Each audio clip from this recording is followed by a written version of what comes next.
Good morning, students. This is vectors lecture number 4, and today's lecture is going to be super important because today we are going to talk about the laws of vector addition. Remember, in the first lecture, very first lecture, we said that scalars are added by algebra.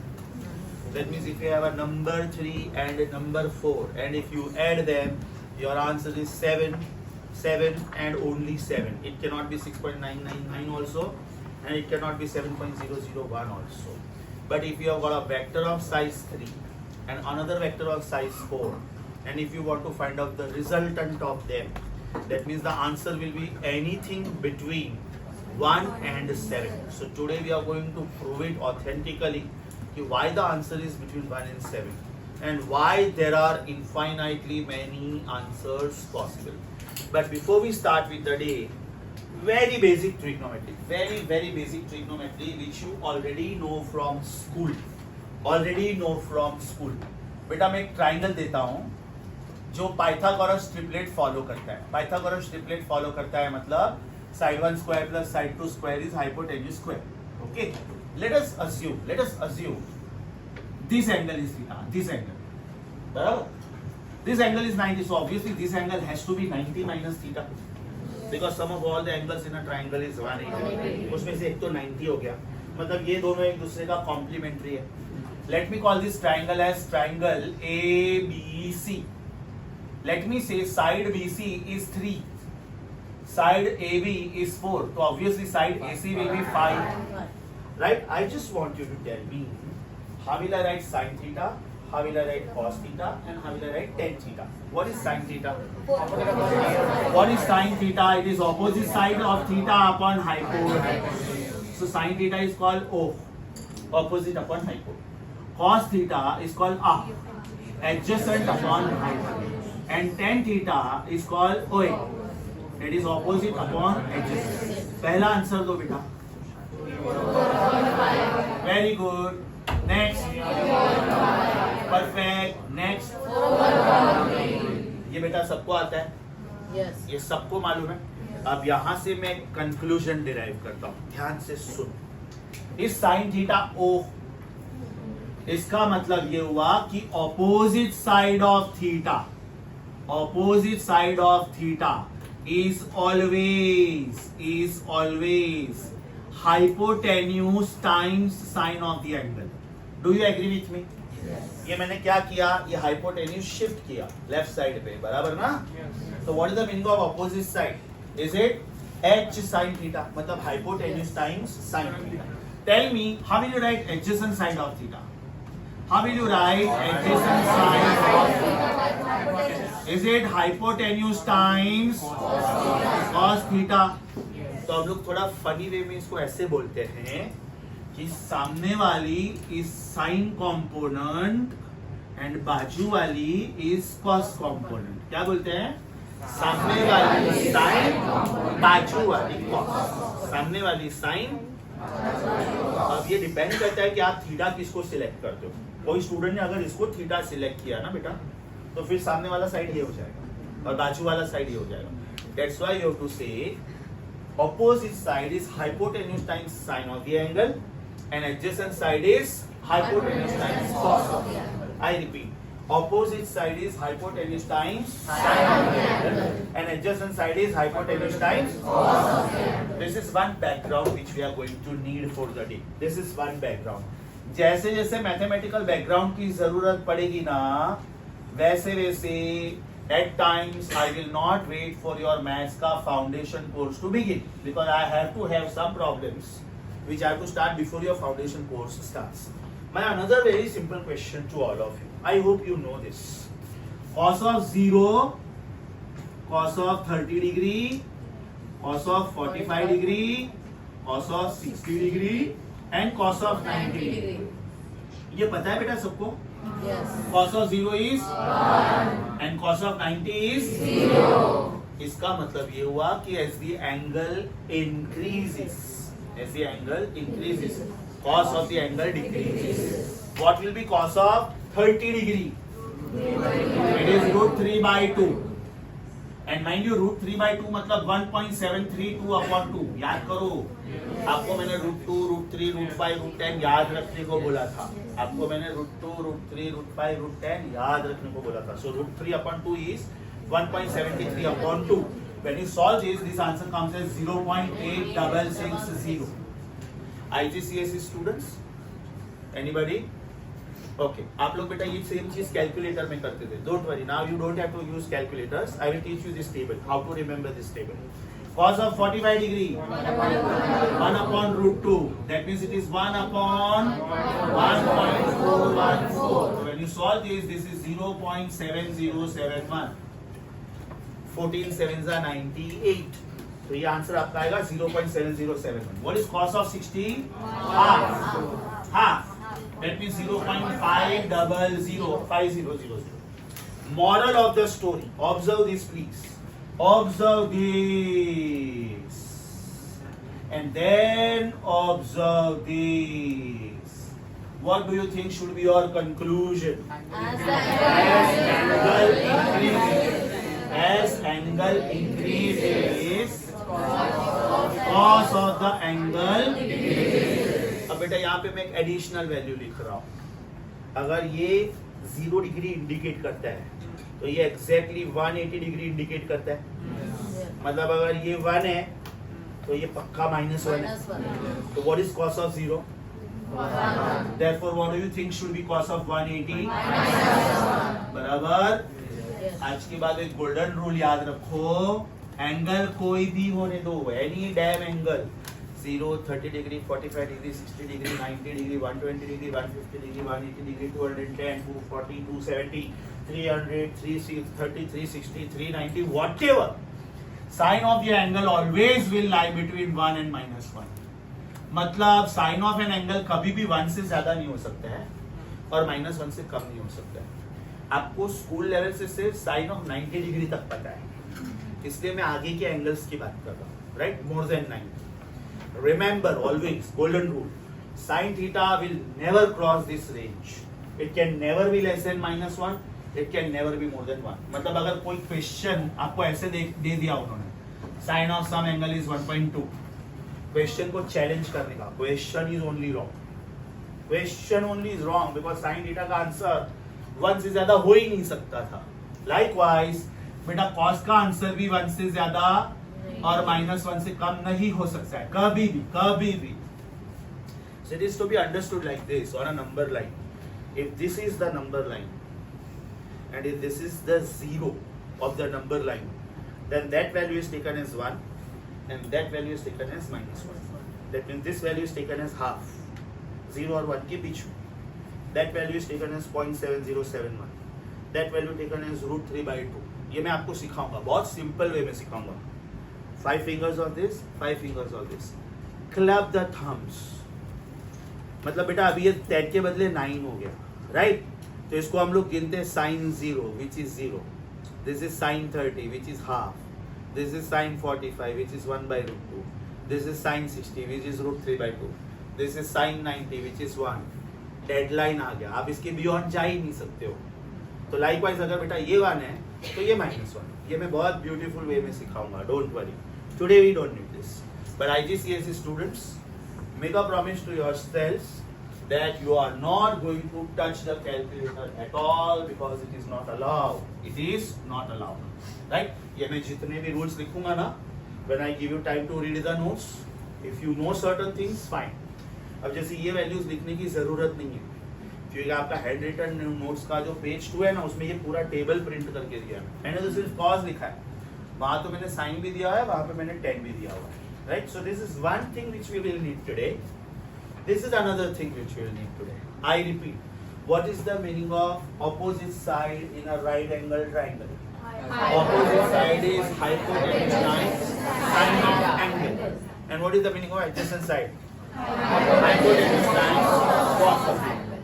Right? Now today's entire lecture is dedicated to laws of vector addition. Check the title please. The title is very clear. We are talking about addition. Means today we are not talking about subtraction. Today we are not talking about multiplication. And throughout this chapter, we will never be able to talk about division because vectors cannot be divided. Right? Laws of vector addition. There are 6 of them. The first one is called commutative law. Commutative law of vector addition. The second one is called associative law of vector addition. Associative law. The third one is called distributive law of vector addition. Distributive, followed by the title. The fourth one is called triangle law of vector addition. The fifth one is called polygonal law of vector addition. And today's hero of the story, the most important one, is going to be called parallelogram law of vector addition. ये हम लोग जो बोलते हैं ना कि अपना answer some से ज्यादा नहीं हो सकता और डिफरेंस से कम नहीं हो सकता. If one vector is of size 3 and other vector is of size 4, our answer cannot be more than 7 and our answer cannot be less than 1. We are going to prove this with the help of parallelogram law. That means all my titles are followed by the main title. Commutative law of vector addition, associative law of vector addition, distributive law of vector addition, triangle law of vector addition, polygonal law of vector addition, and parallelogram law of vector addition. Out of these 6 laws, first 5 laws are super duper simple. Very, very, very simple. So I start. Suppose I give you 2 vectors. Vector A is I plus 2j plus 3k. And vector B is 3j plus 7k plus 2i. Then I want you to find out the resultant of this two. Resultant का मतलब होता है addition of 2 or more. Addition of 2 or more. The first rule is you must check whether they are in IJK placement or no. If no, do that first. The arrangement should always be IJK. तो ये तो बेटा IJK में है. इसको मैं rearrange करता हूँ. Should it not be 2i plus 3j plus 7k? समझा बेटा? तो पहले मैंने इसको arrange किया. अब आप क्या करो? When you go for vector A plus vector B, common sense. I should be added with I. J should be added with J. And K should be added with K. So what is the answer? I plus 2i is 3i. Yeah. So my first term is 3i plus 2j plus 3j plus 5j plus 10k. इसका मतलब ये हुआ कि मैं 2 अलग अलग vectors बनाऊं. First one is this and second one is this. वो दोनों के बजाय अगर मैं एक ही वेक्टर बनाऊं तो भी मेरा answer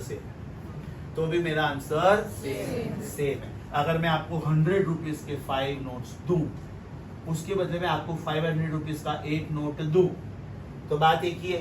result is the same. Are you getting this? मैं आपको 100 रुपीज के 5 नोट्स दूं, उसके बदले में आपको 200 रुपीज के 2 नोट्स देके 100 रुपीज का 1 नोट दूं, बात एक ही है. Right? So when multiple vectors are converted into one by adding them, this is called law of addition. Law of addition. अभी बेटा उल्टा सोचो. आपने पहले एक लिया, बाद में बी लिया और ऐड किया. अगर कोई स्टूडेंट पहले बी लेता है और बाद में ए लेता है, मतलब that student will go for 2i plus i, 3j plus 2j, 7k plus 3k. तो बेटा वो स्टूडेंट का आंसर सेम आएगा कि नहीं आएगा? इसका मतलब ये हुआ कि आप इसको उल्टा पुल्टा लिखो तो भी आपका आंसर सेम आता है. And that is why this is called commutative law. Let me take you to algebra, not vector algebra. Algebra. Do you agree with me? 2 plus 3 is 3 plus 2. Yes. Do you agree with me? 2 minus 3 is not 3 minus 2. Yes. Do you agree with me? 2 into 3 is 3 into 2. Yes. Do you agree with me? 2 upon 3 is not 3 upon 2. Yes. इसका मतलब addition is commutative, subtraction is not, multiplication is yes, division is no. ये algebra था. हाँ, ये algebra था. ये vector algebra नहीं था. मैं algebra की बात कर रहा हूँ. Now I am taking you back to vector algebra. Right? Do you agree with me, students?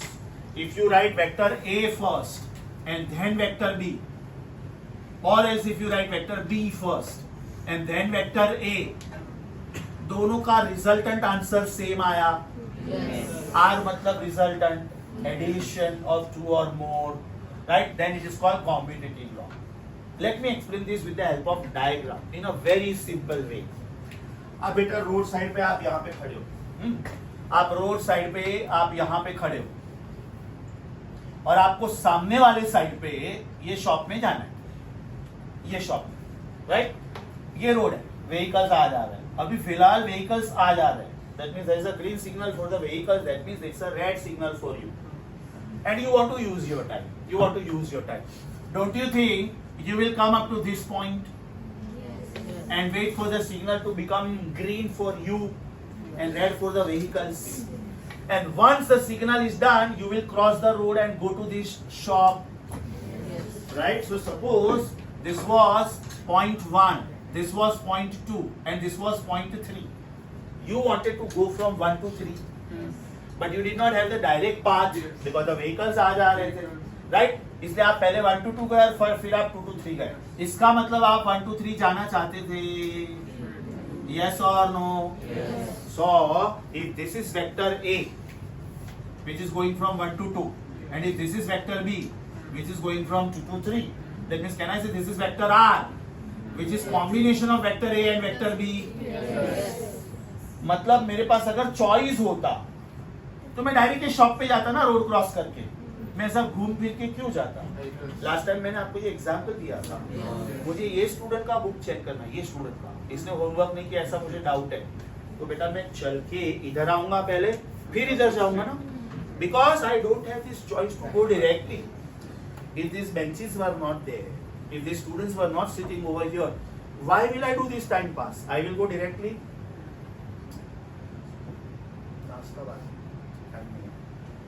Okay, so actually I wanted to go from this point to this point, but I am forced to take this path, this and this.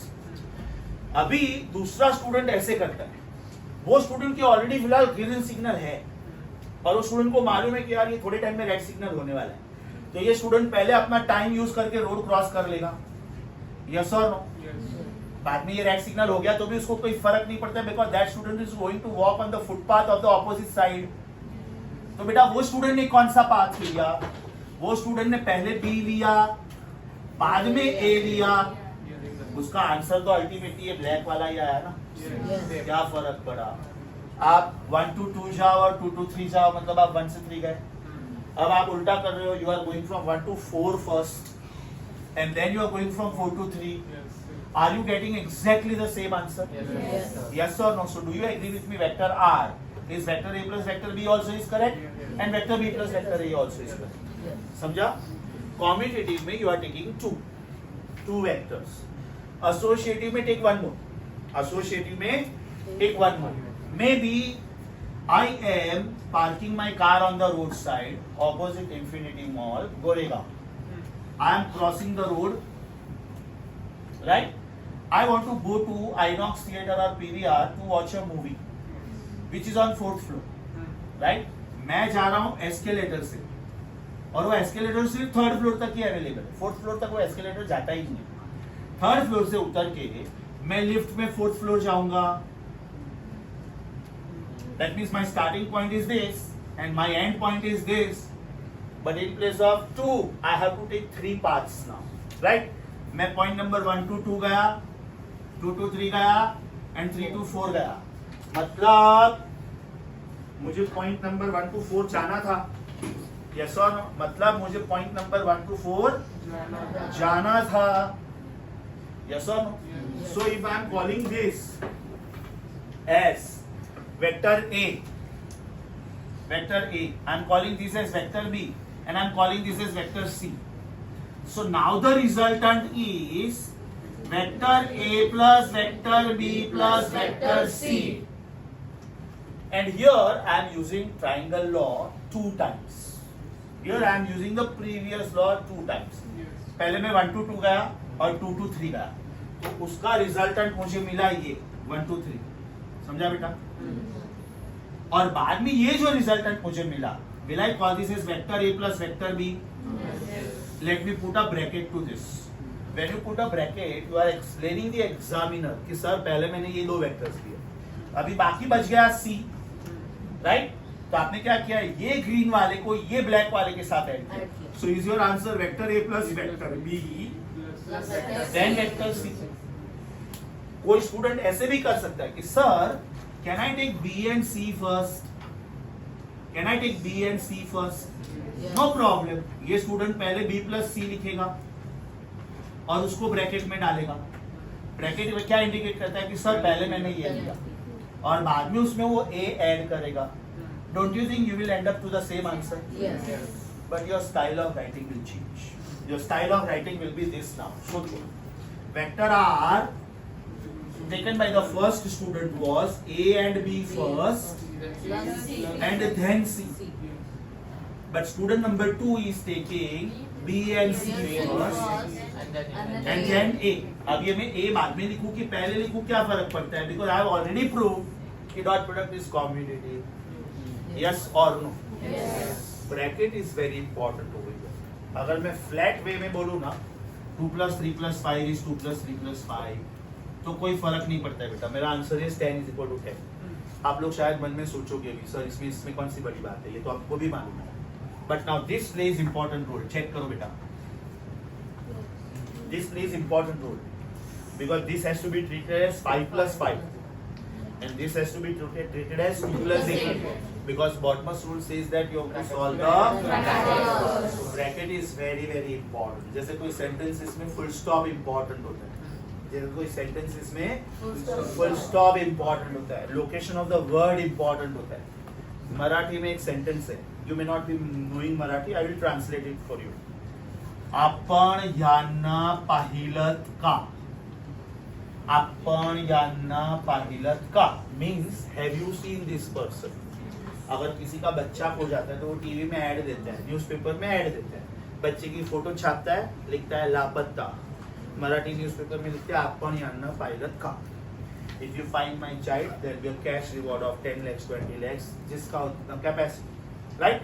अभी सोचो आपण यांना पाहिलत का, ऐसा था ना sentence. अभी ये 4 इधर आ जाए और 3 इधर आ जाए, वर्डिंग्स खाली इंटरचेंज हुए, वर्डिंग्स चेंज नहीं हुए. सोचो इसका मीनिंग एकदम चेंज हो गया. अभी आपण यांना का पाहिलत, why you have seen this person. Word same थे, मीनिंग चेंज हुआ क्योंकि लोकेशन चेंज हुआ. नंबर सेम थे बेटा, ब्रैकेट चेंज हुआ, लोकेशन चेंज हुआ. दूसरा एक एकदम फनी सेंटेंस है. ओके, ये आई थिंक सबको समझेगा. ऐसे बड़े बड़े कॉमर्शियल कॉम्प्लेक्सेस में लिखा हुआ होता है यहाँ थूकना मना है, don't do idiotic things, if you are found, if you are caught there will be a penalty of 500 rupees. बाद में साइड में डराने के लिए भी लिखा होता है कि एवरीवेयर कैमरास आते हैं, और वो डराने के लिए नहीं लिखा होता है, फैक्ट है, कैमरास होते हैं. मतलब आपको अगर उन्होंने पकड़ लिया तो they will fine you and they will not allow you to enter that building also because you are making the building dirty. अब सपोज एक सेंटेंस लिखा हुआ है यहाँ थूकना नहीं, फुल स्टॉप, थूकने वाले को सजा होगी. Have you understood this Hindi sentence? Yes. This means don't spit here. If you spit, you will be penalized. अभी इसमें एक भी वर्ड चेंज करना अलाउड नहीं, एक भी वर्ड नो. सोचो खाली ये फुल स्टॉप उठा के मैं इधर डालूं, मीनिंग चेंज हो गया. देखो यहाँ थूकना नहीं, थूकने वाले को सजा. So spit here. If you don't spit bloody, you will be penalized. Logic समझा? So according to Bottom's rule, the bracket is very important. Full stop is very important. Between which two vectors the dot is coming, right? You have to take dot product of that and then you have to add it to third vector. So beta, this location of brackets is very very very important. Jokes apart, ये समझा बेटा आपको? Yes. अब सोचो मैं इधर एक third vector दे देता कि which is 3i plus 5j plus 10k. और अब मैं बोलता हूँ 2 को ऐड मत करो, तीसरा भी ऐड करो इसमें, तो फिर आपका फाइनल आंसर क्या आएगा? ऑब्वियसली आप ये इसमें ऐड करोगे तो आपका आंसर है 6i plus 10j plus 20k. अब क्या फर्क पड़ता है कि आप a plus b में c ऐड करो कि b plus a में c ऐड करो कि a plus c में b ऐड करो, कोई प्रॉब्लम ही नहीं है ना. So when you go for 3 vectors in place of 2, then it is called associative law. Check the bracket please. How to read? Vector a plus vector b plus vector C is vector A plus vector B plus vector C. मेरा बोलने का style देखो, बीच बीच में halt आ रहा है. मैं इसका ऐसे नहीं बोल रहा हूँ. Vector A plus vector B plus vector C is equal to vector A plus vector B plus vector C. That is so dull. है ना? मैं बोल रहा हूँ vector A plus vector B plus vector C is vector A plus vector B plus vector C. You see what I see?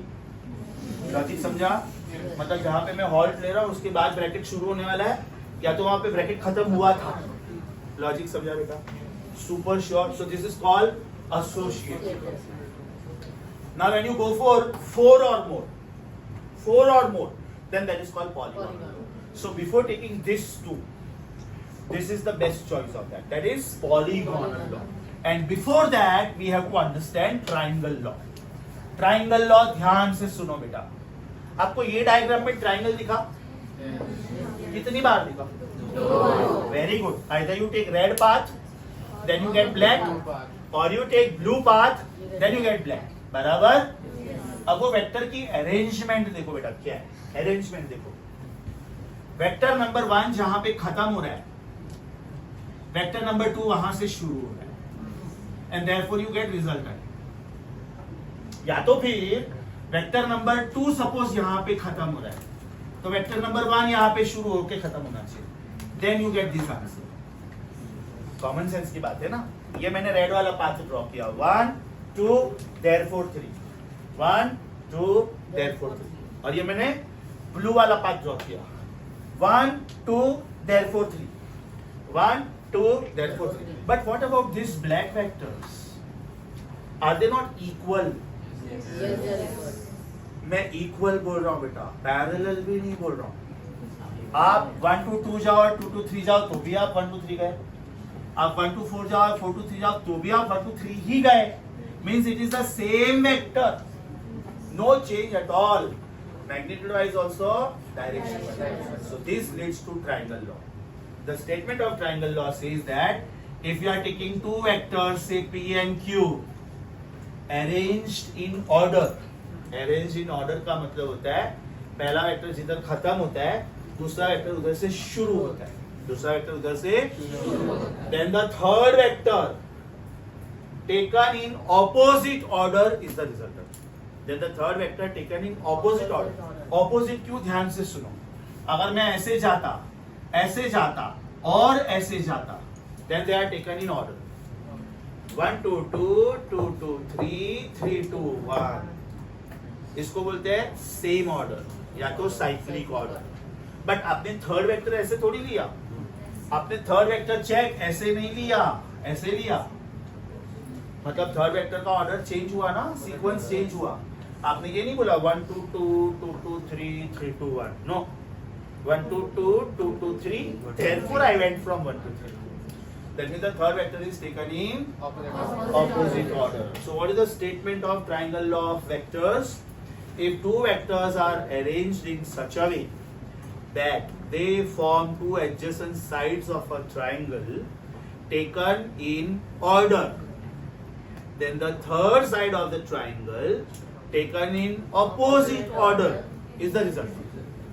I repeat, if two vectors are arranged in such a way that they form two sides of a triangle taken in order, then the third side of the triangle taken in opposite order is the resultant.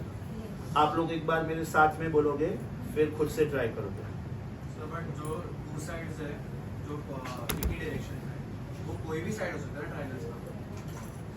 कोई भी side हो कोई भी side. but they have to be taken in order. So is it necessary that the sides should make a angle of 90 degrees? अरे यार मत बुलाओ. ये तो इधर से इधर गया और इधर से इधर गया, मतलब तो इधर से इधर जाना चाहता था. The third side should be taken in opposite order. Two sides should be taken in same order. The third completing side of the triangle should be taken in opposite order. चलो बेटा आप लोग स्टेटमेंट ट्राई करो. According to triangle law of vectors, मेरे साथ में बोलो. According to triangle law of vectors, If two vectors are taken in such a way that they form two sides of a triangle, if two vectors are taken in such a way that they form two sides of a triangle taken in order, taken in order, then side of the triangle taken in opposite order is the resultant. Then the third side taken in opposite order is the resultant. अभी one go में. According to triangle law, with me.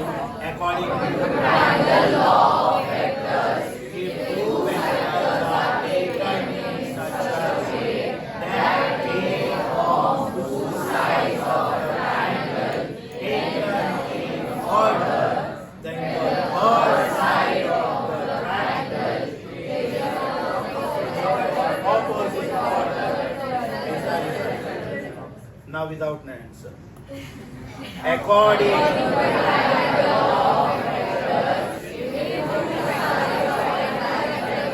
all of you together, how will I understand? Come on, once again. According to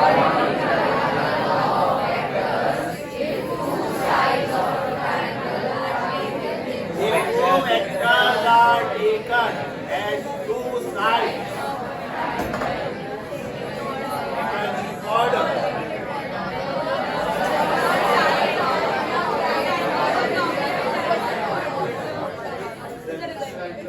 समझा बेटा? चलो आखिरी बार. According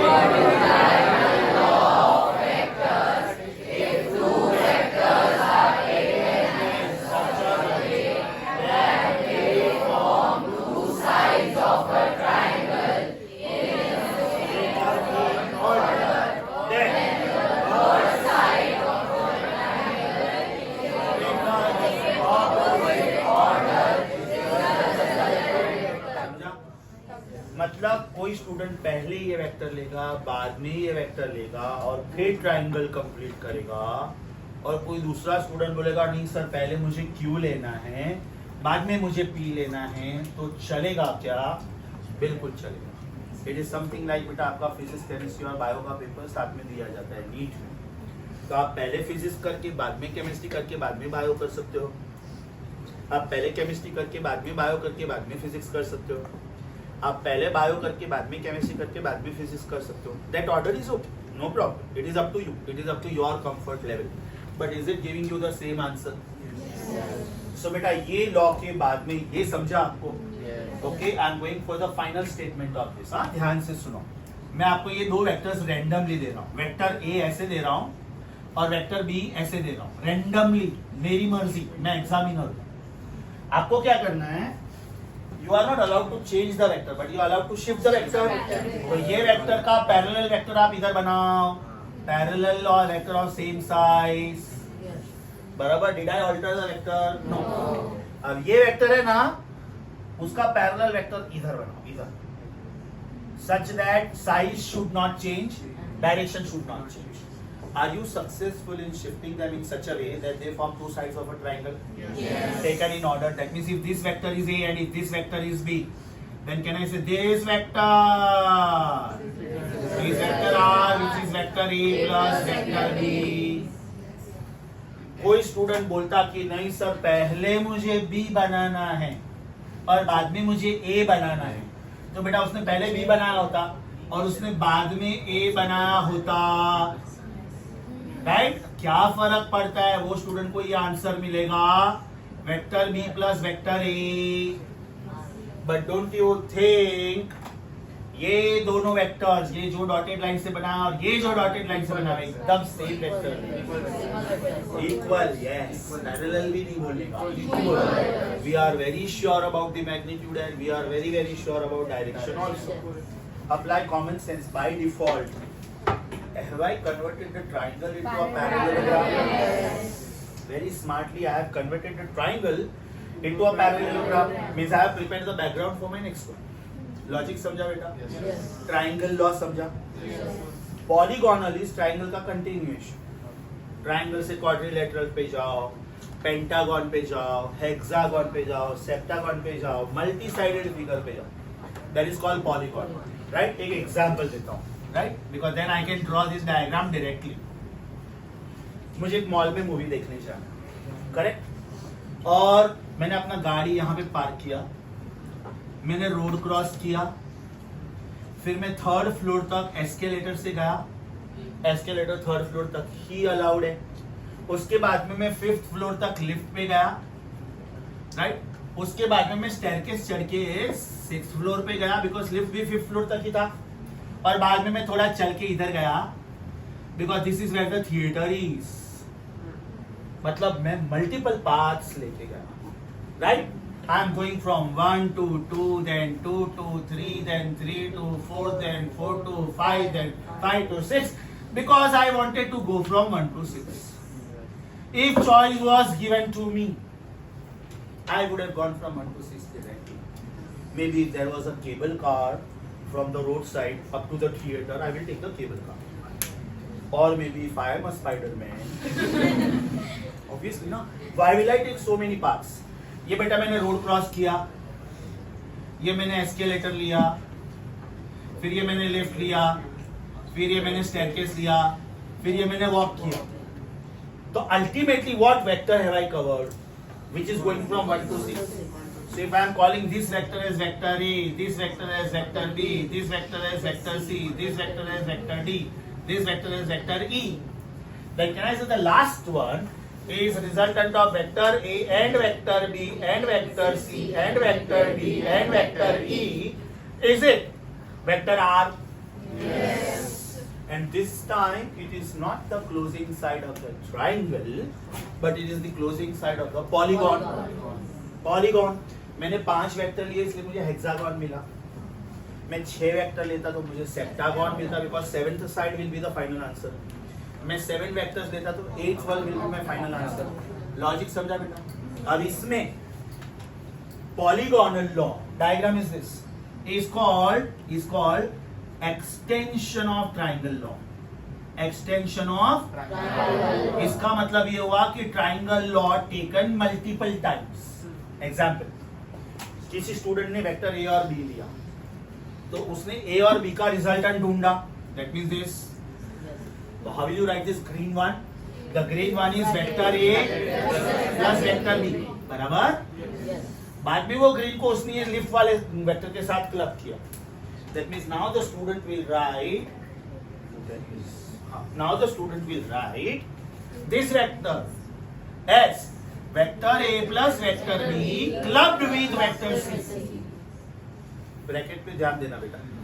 bracket indicate करता है कि मैंने पहले A plus B लिया, वो जो मेरा आंसर है उसको मैंने सी के साथ क्लब किया, राइट। अब मैं ये वेक्टर लेगा, so is it vector A plus vector B bracket plus C, one more bracket plus D, right. मेरा लास्ट वेक्टर क्या आएगा? Vector A plus vector B plus C bracket plus D, one more bracket plus E, final most result.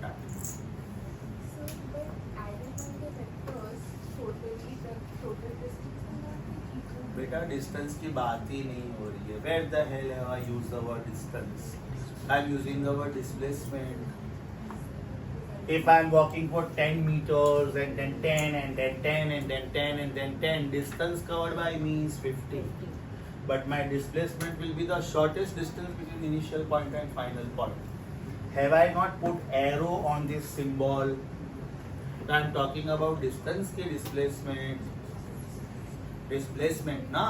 I did not have choice to go directly, so I am going via wire. I want to repair this projector, the projector of this classroom. So how will I go? I will cover x coordinate, then I will cover y coordinate, then I will take a ladder and I will stand on that ladder and reach that point, because I cannot go to this point directly. Can I go from this point to that point directly? Right, but if I go for these and this and this, am I reaching that point? Right? What if I could go to this point directly? Is it not the shortest distance between initial point and final point? So that is displacement. So you want to reach from point number 1 to point number 6. If you had a choice, won't you go directly? Because you don't have a choice, you are going via wire. Right? If somebody tells you कि after your NEET portion is over, whatever NEET examination you give, we will give you the degree of MBBS, Is it possible? You have to do first year MBBS, second year MBBS, third year MBBS, fourth year MBBS. Even if I shower you the degree of MBBS immediately after NEET portion, what are you going to do in life as a doctor? Nothing, because you don't have experience only. How to deal with human body, you have not seen cadaver, means dead body, you don't know what are different organs of the body, life. अभी आप लोग जो पढ़ोगे वो bookish knowledge होगा. Book में diagram होगा kidney ऐसा दिखता है, बुक में डायग्राम होगा लंग्स ऐसे दिखता है, बुक में डायग्राम होगा ब्रेन ऐसा दिखता है. When you come to first year MBBS, you will be exposed to the dead body. Then you will dissect that body and see, अच्छा किडनी ऐसा दिखता है. आपकी बुक में कलरफुल डायग्राम होगा, ब्लू एंड ग्रीन एंड उधर सब एक ही कलर का दिखेगा. Is that very clear? Resultant का मतलब समझा बेटा अभी? Super sure. So what is polygonal law? It is nothing but combination of triangle law used multiple times. So बेटा सीक्वेंस में वो लोग ऐसे देंगे बुक में, but you have to do smart study कि एसोसिएटिव के बाद मुझे कौन सा लॉ इजी पड़ता है, तो ट्रायंगल. ट्रायंगल के बाद मुझे कौन सा लेना? So out of 6 laws we have done 4 of them. Please let me know, are you comfortable with competitive? Yes. Are you comfortable with associative? Yes. Are you comfortable with triangle law? Yes. Statement में एक बार बोल देता हूँ triangle law का वापस. If two vectors are arranged in such a way that they form two adjacent sides of a triangle taken in order, then the third side of the triangle taken in opposite order is the समझा बेटा? And what is polygonal law? When you use triangle law multiple times, because we have more than 2 vectors. 2 होता ना तो third side is my answer. लेकिन अभी मेरे पास 3 से ज्यादा है. 3 होता तो भी चलो associative law will help me, right? But 4 से ज्यादा है तो आई नीड पॉलीगोनल लॉ. अब ये बेटा डायग्राम बुक में एकदम ब्यूटीफुली दिया हुआ है, तो मैं यहाँ पे डायग्राम नहीं बना रहा हूँ. स्टेटमेंट समझा आपको? Now check what is distributive law. Distributive law is very very simple. From school level algebra you know that a times b plus c is a times b plus a times c. That means you are giving a to b also and you are giving a to c also. That means you are distributing A over to B and over to C. This is called distribution. In place of A, B and C like this, you take vectors. Vector A, vector B and vector C. Right? आपकी मर्जी, आपको ये 3 में से जो भी 2 को add करना है, कोई भी 2 को ऐड करो. सपोज मैंने B और C को ऐड किया. I will give a bracket to this and now I will put multiplication का sign. Now this multiplication का sign can be 2. In vectors, it may be dot, it may be cross. अगर मैंने dot लिखा तो बेटा a bar dot b bar plus a bar dot c बार लिखूंगा. इसका मतलब मेरा फाइनल मोस्ट आंसर स्केलर होगा, because dot product of 2 vectors is a scalar. Dot product of these 2 vectors also is a scalar. Scalar plus scalar is a scalar. लेकिन अगर मैंने यहाँ पे क्रॉस लिखा तो बेटा मुझे यहाँ पे क्रॉस लिखना पड़ेगा, यहाँ पे भी क्रॉस लिखना पड़ेगा, तो मेरा आंसर फिर वेक्टर हो जाएगा. लॉजिक समझा? Super sure. That means in distributive law apart from addition और सब्ट्रैक्शन, आप सब्ट्रैक्शन भी ले सकते हो, तो फिर इधर माइनस साइन डाल दो. That is okay, because vector plus vector is a vector, vector minus vector is a vector. Yes और दोनों ले सकते हो, नो प्रॉब्लम. डिस्ट्रीब्यूटिव लॉ समझा? So out of 6 laws 5 laws are super duper simple. Do you agree with me? Yes. Before I start with parallelogram law, which is the most important law, please let me know, are you comfortable with other 5? Yes. ये मैं distributive law complete कर रहा हूँ. Vector A dot vector B plus C is vector A dot vector B plus vector A dot vector C. And if I put cross का sign over here, I should put cross का sign over here and cross का sign over here. If I put minus का sign over here, I should put minus का sign. Sir कैसे पता चलेगा कि हमें डॉट यूज करना है? They will mention बेटा, very clearly they will mention. Don't worry about that. Okay? Very clearly they will mention. आपको distributive law तक समझा? Because now I will make you read this, because this is going to be the super duper hero of the day. This is going to be super duper hero of the day. Right? Before I prove this, I want you to be very clear with one by one. Are you clear with commutative law? Yes. No doubt in this, everyone. Are you clear with associative law? Yes. Are you clear with triangle law? Yes. Are you clear with polygonal law? Yes. Finally, are you clear with distributive law? Yes. Super sure? Handwritten pages, not the printed ones, handwritten pages. Page 1 अभी भी अपना pending है. Page 2 upper half pending. You did not understand distributive law. I am giving you 100 rupees, right? I am giving you 50 rupees and 20 rupees का notes also. What is the total amount which you have? What is the total amount which you have? हाँ? 7,000 ना बेटा? 7,000. कैसे किया आपने? 50 plus 20 70 BODMAS root into 100. अभी कोई student ऐसे बोलेगा ना कि सर मेरे पास 50 रुपीज के 100 नोट्स थे और मेरे पास 20 रुपीज के भी 100 नोट्स थे, तो ये 5,000 हुआ, ये 2,000 हुआ, करके मेरे पास 7,000. तो ये आंसर भी तो सही है ना? सो this is called distributive law. समझा? सर एसोसिएटिव लॉ सिर्फ 3 वेक्टर्स के लिए होता है. करेक्ट. और पॉलीगॉन जितने भी हो सकते 4 से ज्यादा जितने चाहिए उसे. 5 साइड लेते हो तो पेंटागन बनेगा, 6 साइड लेते हो तो हेक्सागन बनेगा, 7 septa 8 octagon 9 nano 10 deca. That's why we say polygon, multi sided figure, multi sided. 4 लिया तो क्वाड्रिलेटरल. बराबर? Carry on. I want you to read exactly the way I am telling you. Page number 1 pending है, page number 2 upper half pending है, page number 3 आपका, page number 2 lower half perfect होना चाहिए, page number 3 left top perfect होना चाहिए, page number 3 का बाकी का पार्ट पेंडिंग है, पेज नंबर 4 लेफ्ट पूरा हो गया. एकदम लास्ट में देखो बेटा, एकदम लास्ट में. Do you see R lies between 1 and 7? Do you see R lies between 1 and 7? मतलब अगर मेरे पास एक वेक्टर का साइज 4 है और एक वेक्टर का साइज 3 है, तो मेरा आंसर 7 से ज्यादा नहीं हो सकता और 1 से कम नहीं हो सकता. We are proving this with hypothesis. मतलब ये खाली ऐसे ही नहीं था कि लिख दिया. We are going to prove this right now immediately after this. Okay, so page number 4 बेटा लास्ट टाइम ही पूरा सिखा दिया था. पेज नंबर 4 टिक किया होगा आपने. Page number 5 left part completely सिखा दिया था. अब भी मैंने पेज नंबर 5 का राइट साइड सिखाया. आराम से पढ़ो बेटा, आराम से, डोंट कॉम्प्रोमाइज एनीवेयर. अब भी मैंने पेज नंबर 5 का राइट साइड सिखाया. कैमरा हटाना पड़ेगा. हटाओ, क्या कर सकते हो? एकदम हल्के से वो लिफ्ट कर.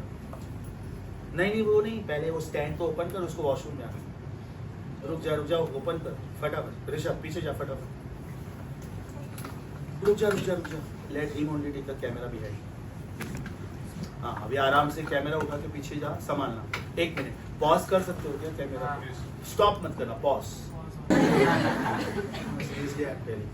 Okay, whenever you feel little low about physics, because that is what every parent says or that is what every student says. Toughness बेटा दिमाग में होती है. आप जैसे अपने दिमाग को समझाते हो ना, आपका दिमाग वैसे बिहेव करता है. अगर आपने बोल दिया ना ये चैप्टर टफ है 4 बार बोल दिया ना, 5वीं बार आपका ब्रेन बोलेगा you know this chapter is tough, because that is how you train your brain.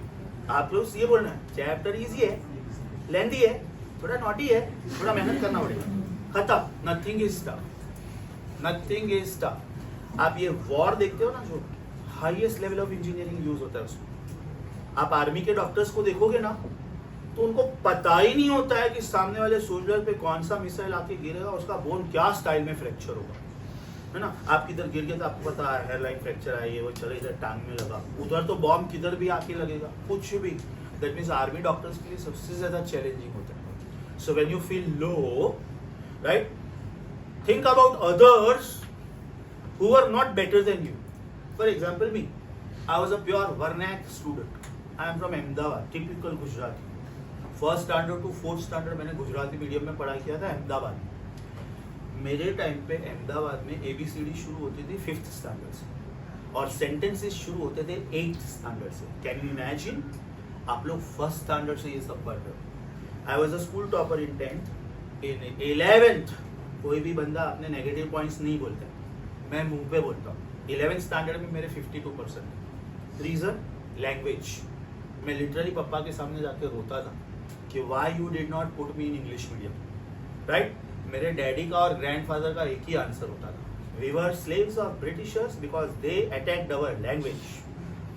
You did not study in your mother language, that's why that was the problem. That's why they always used to put us in, you know, vernacular languages.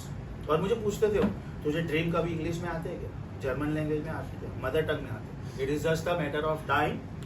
You will overcome the barrier of the language. Record हो रहा है? Hindi medium वाला था. Sorry, advance नहीं था, Hindi medium था, advance वाला. Exactly. तो if you are from English medium, imagine at least आप लोगों को लैंग्वेज का तो बैरियर नहीं है. कोई वेलोसिटी बोलता तो आपको समझ में आता है, हाँ वेलोसिटी क्या होता है. मेरे बाजू में एक स्टूडेंट था, he was 8, 9, 10 semi English medium, मतलब उसको मैथ्स और साइंस इंग्लिश में था, सोशल स्टडीज गुजराती में था. तो he used to tell me ना, वेलोसिटी मतलब गति. मैं अंडरलाइन करता था, बाजू में लिखता था गति. बाद में मोमेंटम बोलते थे, मैं वापस सोता अरे ये मोमेंटम क्या होता है, बोलते गतिमान. बाद में लिखता था मैं गतिमान. एक्सिलरेशन मतलब वेग, प्रवेग. रिटार्डेशन मतलब प्रवेग. Imagine, that means you are in much better position than me. Right? मेरे एज ग्रुप के जितने भी टीचर्स हैं ना, most of them, 90% of them must be from vernacular medium schools. Right? तो एटलीस्ट बेटा आप लोगों को लैंग्वेज का तो प्रॉब्लम नहीं. राइट? आपका सिर्फ ये ट्रांजिशन फेज है. आप लोगों ने जो फिजिक्स पढ़ा था स्कूल में और अभी जो कॉलेज में पढ़ रहे हो, स्कूल में इतना फिजिक्स था, अभी कॉलेज में इतना है, बस इसलिए थोड़ा टकर. Is that clear? It is nothing to worry about. It just demands hard work, more hard work. That is it. And the best part of you is you don't have the problem of college attendance. In our time, college attendance was compulsory, 75%. That means if you don't go to the college, they will not issue the hall ticket. They will not allow you to give the board exam. Imagine, that means your career is gone. Now imagine you're going to the classes for 6 hours. You are in the college also for 6 hours. Where the hell will you get time for self-study? Means you are just bouncing like a football between two systems. Is that clear? तो जैसे जैसे बेटा ये chapter आगे बढ़ेगा, जैसे जैसे physics आगे बढ़ेगा, डिग्री ऑफ डिफिकल्टी थोड़ा बढ़ते जाएगा.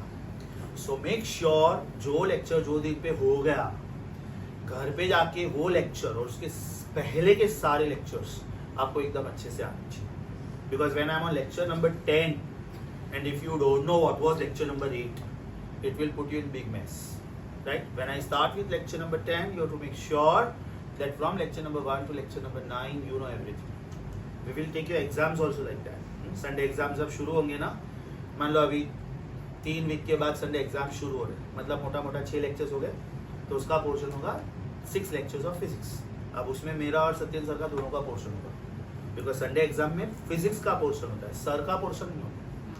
बाद में 1 वीक के बाद वापिस फिजिक्स का एग्जाम आया, 1 वीक छोड़ के सपोज फिजिक्स केमिस्ट्री, बाद में केमिस्ट्री बायो वाला वीक आया, बाद में फिजिक्स वाला बायो वाला वीक आया. तो तब तक मेरे 4 लेक्चर और हो गए. मतलब सोचो बेटा, जैसे जैसे हमारा टाइम जाएगा वैसे वैसे नंबर ऑफ चैप्टर्स बढ़ेंगे, पोर्शन बढ़ेगा, डिफिकल्टी लेवल बढ़ेगा, स्कोरिंग का चांस कम होते जाएगा. So if you consistently maintain this, absolutely not to worry. Trust me, it is not to worry. NEET is not a tough exam. It is just because 2 साल का portion आते हैं. आपको 7th, 8th, 9th इतना tough नहीं लगता था, because terminal आता था बीच में, यूनिट टेस्ट आता था. बोर्ड एग्जाम भले कुछ भी हो, थोड़ा नाम से डर लगता था. क्यों? क्योंकि पूरा साल का पोर्शन साथ में आने वाला है. अब 11th, 12th में क्या आ रहा है, 2 साल का पोर्शन साथ में. Okay, so you just have to be meticulate and serious about your studies. Fine. Page number 5, pause. Stop नहीं है, पॉज. मैं मॉर्निंग वॉक पे निकलता हूँ और मैंने 7 किलोमीटर चला. Means I am burning some calories. My fats will burn. I will reduce little bit, maybe by 200-300 grams.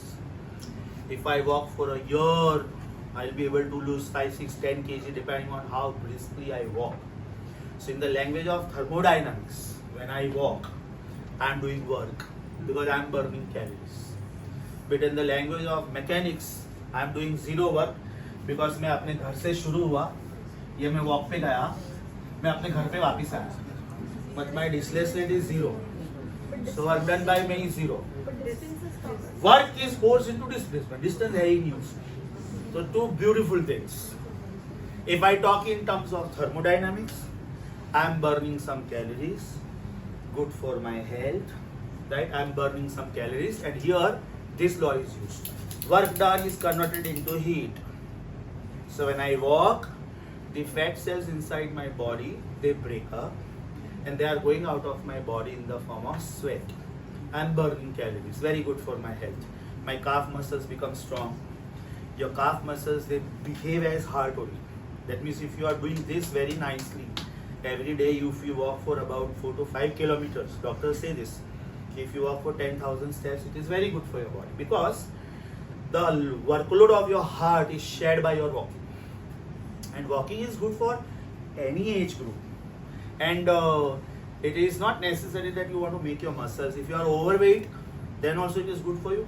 If you are perfect weight, then also it is good for you. If you are underweight, then also it is good for you. That's why doctors say that walking and swimming and cycling, these are 3 absolute best exercises, harmless. But in the language of thermodynamics, I am doing work. When you go to some cold place, you do this. So what are you doing by doing this? You are exciting the electrons beneath your skin. Those electrons are already moving. Now they move faster than what they were moving. So they have got more kinetic energy. Now this kinetic energy is lost in the form of heat, and that heat comes on your skin, and that is why you feel hot. Right? So in the language of thermodynamics, when I walk, I have done work. W is equal to JQ, where J is Joule's constant. याद करो बेटा, something upon 4.18 calorie लिखते हो ना आप electrical work done में. Work done is I square R T upon 4.2 या तो 4.18. In the language of thermodynamics, you are doing work, but in the language of mechanics, if a lazy person wants to explain this, ultimately मैं घर पे आऊँगा, मेरा work done 0 ही होने वाला है. Why should I walk? You should not walk in terms of mechanics. You should walk in terms of thermodynamics. दोनों physics के ही ब्रांच है और दोनों आंसर करेक्ट. लॉजिक समझा बेटा? Okay. So in the triangle law, अगर जो triangle form हो रहा है, it's an equilateral triangle. Then all the No. it would be applicable. Absolutely no. Why should it be equilateral triangle? It may be isosceles triangle, it may be scalene triangle, it may be any damn thing. Why will it be equilateral triangle? I am walking for 4 meters and then I am walking for 3 meters to check somebody's book. ये 4 है, ये 3 है, 5 है. No sides are equal. It is a scalene triangle. It can be any damn triangle. No. आप लोग बेटा page number 5 read करके हो गया. Page number 5 right side read करके हो गया. Confident, super confident. Page number 5 टिक करो. पेज नंबर 5 पूरा हो गया सिखा के. अब आप पेज नंबर 6 पे आ जाओ. पेज नंबर 6 का लेफ्ट टॉप देखो. I think it is triangle law. Check करो. पेज नंबर 6 सिर्फ लेफ्ट टॉप पढ़ो और पेज नंबर 6 को 10 स्टार मार्क करो. Reason, there is a parallelogram law on that. Page number 6 पे 10 स्टार मार्क करो. Very very important page. Very very important page. आप लोग फिलहाल सिर्फ ट्रायंगल लॉ पढ़ोगे. Thereafter I will start with the main hero of the story, parallelogram law.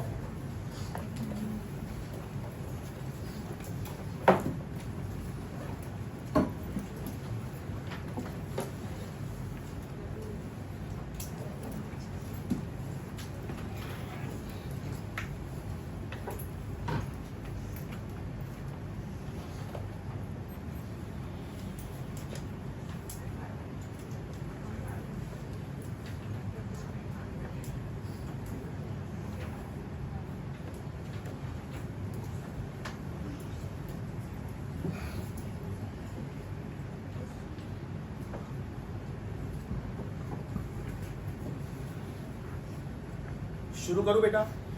Super duper important now. बंद करो books, बंद करो. I am giving you 2 vectors randomly, right? Now you can make a triangle also out of this. And you can make a parallelogram law out of this. तो पहले मैं triangle बनाता हूँ, right. ये डायग्राम जो मैं बना रहा हूँ ना, I am using perfect scale, right. मतलब ये डायग्राम मैंने बनाया है 40 सेंटीमीटर्स का, ये वेक्टर, और ये वेक्टर मैंने बनाया 30 सेंटीमीटर्स का एग्जैक्ट, राइट. तो ये बाजू में मैं 40 सेंटीमीटर्स का वेक्टर बनाता हूँ. Okay, here whatever is the size of this, I am drawing exactly the same size here. I am drawing exactly the same size here. Correct? अब ये वेक्टर जिधर एंड होता था, अगर उधर ये वेक्टर में बनाओ तो मैं ट्राइंगल लॉ यूज करता हूं. उसके बदले मैं इधर बना सकता हूं कि नहीं? आई can not change the vector, but can I shift the vector? तो ये वेक्टर बेटा मैं यहां पे नहीं बना रहा हूं, हाँ, यहां पे नहीं बना रहा हूं. उसके बदले ये वेक्टर मैं यहां पे बना रहा हूं. And this is of the size 30, so this is of the size 30. ये वेक्टर मैंने इधर बनाया, चलेगा? Right? Now if I visualize this, I'm still able to complete a parallelogram. I'm still able to complete a parallelogram.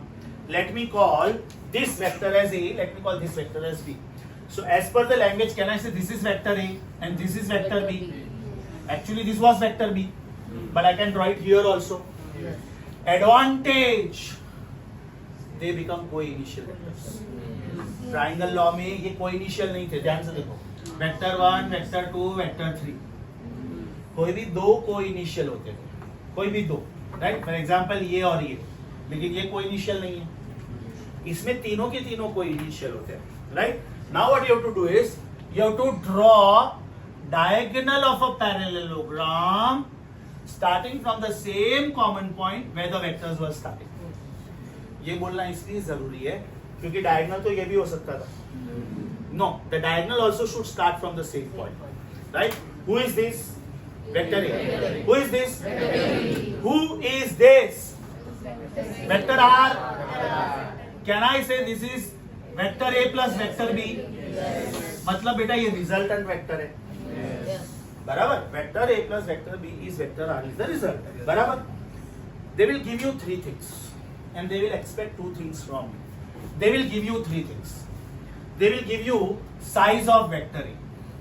Let me take this size of vector A as say 4. They will give me size of vector B. Size of vector B is say 3. अच्छा, मैं खाली A भी बोल सकता हूँ ना इसको, और खाली B भी बोल सकता हूँ. The third thing which they give me is theta, which is angle between vector A and vector B. अगर बेटा ये एंगल आपको मालूम नहीं भी है तो आप ये पॉइंट पे प्रोट्रैक्टर रख के ये एंगल ढूंढ सकते हो कि नहीं? बराबर.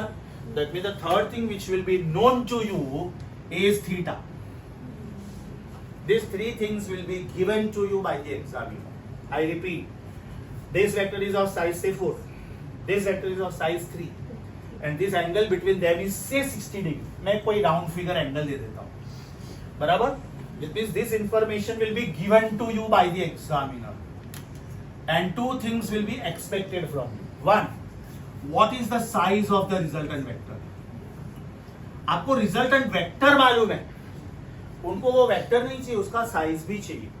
दूसरी बात, it is a vector, so it should have direction also, and the direction is always to be measured with the help of angle, right? So they will ask you these angle. अब बेटा theta और alpha का फर्क समझो. Theta और alpha का फर्क समझो. Theta is angle between A and B, but alpha is angle between R and A. ये पूरे डायग्राम में सुपर हीरो कौन है? R, resultant. तो आपको रिजल्टेंट का साइज मालूम होना चाहिए, और आपको रिजल्टेंट क्या डायरेक्शन बनाता है वो मालूम होना चाहिए. Is that clear? एक बहुत सिंपल क्वेश्चन देता हूँ, सुपर सिंपल क्वेश्चन देता हूँ. बेटा ये वेक्टर का साइज 4 है और ये वेक्टर का साइज 3 है, तो फिर ये वेक्टर का साइज कितना होगा? Proud of you, very nice, perfect. अब मैं वेक्टर्स वही दे रहा हूँ आपको, सेम. एक का साइज 4, एक का साइज 3, लेकिन आप उसकी लोकेशन चेंज कर रहे हो. ये वेक्टर का साइज 3 है और ये वेक्टर का साइज 4 है, तो बेटा रिजल्टेंट का साइज क्या? Very good. Do you think the diagram is the same? Answer is no. ये जो एंगल बनेगा ना, let me call this is alpha 1, और ये जो एंगल बनेगा let me call this is alpha 2. Different. Alpha 1 and alpha 2 will be different. उनका size भले सेम है, 3 और 4 का साइज भले 5 है, लेकिन उनका डायरेक्शन सेम नहीं होगा, right? It is something like this. Check, apply force on this, pull it on your side, pull. Now suppose he is applying 4 newton, I am applying 3 newton, that means 1 newton on his side. अभी मैं वही 4 और 3 ले रहा हूं, but this time I am 4 and he is 3, so is the scale moving on my side? Yes. Is that clear? So the vector which is dominant, the resultant is more inclined on that side. पहले diagram में dominant कौन था? 4. तो check please, this wire is more inclined towards 4. इसमें dominant कौन था? 4 again. मतलब बेटा ये 4 की तरफ ज्यादा डोमिनेंट, मतलब वो एंगल कम होगा, ये एंगल ज्यादा होगा। इधर ये एंगल कम है, ये एंगल ज्यादा है। लॉजिक समझा? Yes. So angle plays the super duper role. Angle plays very important role. So most important, how many things do you see in the diagram? 5.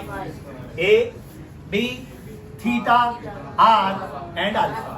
बराबर? A, B, theta, R and alpha.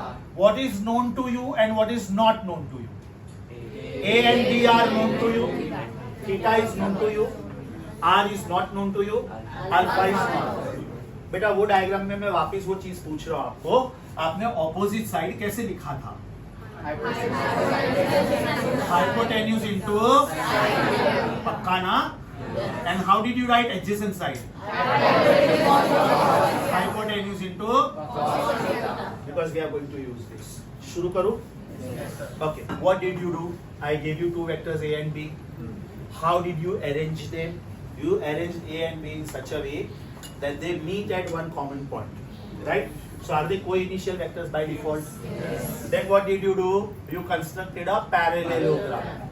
मतलब इसका equal side इधर बनाया, इसका equal side इधर बनाया। मतलब इसका साइज अगर A है, अब मैं सिर्फ साइज लिख रहा हूँ, चलेगा? Yes. और इसका साइज अगर B है, तो इसका साइज भी A हुआ कि नहीं? Yes. और इसका साइज भी B हुआ कि नहीं? Yes. Tell me something about theta. What is theta? Angle between vectors A and B. And what is alpha? सोच के। Angle between R and vector A.